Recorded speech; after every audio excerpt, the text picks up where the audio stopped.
Assalamualaikum warahmatullahi wabarakatuh. Alhamdulillahirrahmanirrahim. Allahumma sholli ala sayyidina Muhammad wa ala ali sayyidina Muhammad. Pertama-tama yang terhormat kepada Bapak Profesor Dr. Haji Aris Supratno selaku Rektor Universitas Hasyim Asy'ari Jombang. Yang terhormat kepada Bapak Dr. Jasminto, Magister Pendidikan Islam selaku Dekan Fakultas Agama Islam Universitas Hasyim Asy'ari Jombang. Dan yang terhormat kepada Bapak Dr. Haji Hanifuddin, Magister Pendidikan Islam selaku dosen pengampu mata kuliah Filsafat Pendidikan Islam. Yang saya sayangi kedua orang tua saya dan keluarga saya yang senantiasa mendoakan saya, dan yang saya banggakan yaitu teman-teman seperjuangan. Hadirnya saya dalam video ini hendak mempresentasikan tentang mengkonstruksi kurikulum pendidikan dasar, pendekatan, tujuan, dan pengembangan kurikulum dalam perspektif filsafat pendidikan Islam dengan menggunakan peta imajinasi. Yang pertama kita akan membahas tentang definisi kurikulum. Definisi kurikulum yakni materi pertama kita akan membahas tentang definisi kurikulum. Kurikulum adalah sekumpulan mata pelajaran yang memiliki rencana sistematis yang melibatkan evaluasi.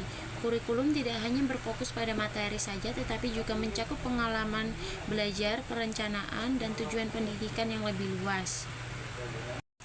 Kemudian dalam kurikulum pendidikan Islam, fokusnya adalah pada pengajaran yang tidak hanya mengacu pada tujuan pendidikan nasional, tapi juga nilai-nilai Al-Quran dan hadis yang bertujuan untuk mencetak peserta didik dengan akhlak yang baik dan kemampuan intelektual yang seimbang. Memasuki materi yang kedua adalah tentang konsep kurikulum dalam pendidikan Islam. Kurikulum dalam pendidikan Islam sering disebut sebagai al-manhaj, yang memiliki makna jalan terang yang harus dilalui manusia dalam berbagai aspek kehidupan. Secara konseptual, kurikulum mencakup perencanaan, proses, dan tujuan akhir dari pendidikan. Jadi kesimpulan dari kurikulum pendidikan Islam adalah suatu rencana sistematis yang mencakup tujuan pendidikan, isi dan materi yang diajarkan, serta proses pembelajaran dan penilaian yang mendukung pencapaian tujuan tersebut. Memasuki materi yang ketiga adalah contoh penerapan kurikulum pendidikan Islam dalam kehidupan nyata. Yang pertama ada kurikulum tematik berbasis proyek. Dalam hal ini, tujuan kurikulum pendidikan Islam adalah mengembangkan nilai-nilai sosial dan kemanusiaan melalui kegiatan amal. Aktivitas yang harus dilakukan oleh para siswa adalah melakukan proyek pengumpulan dana sosial untuk bantuan bencana alam atau bantuan kepada anak yatim piatu.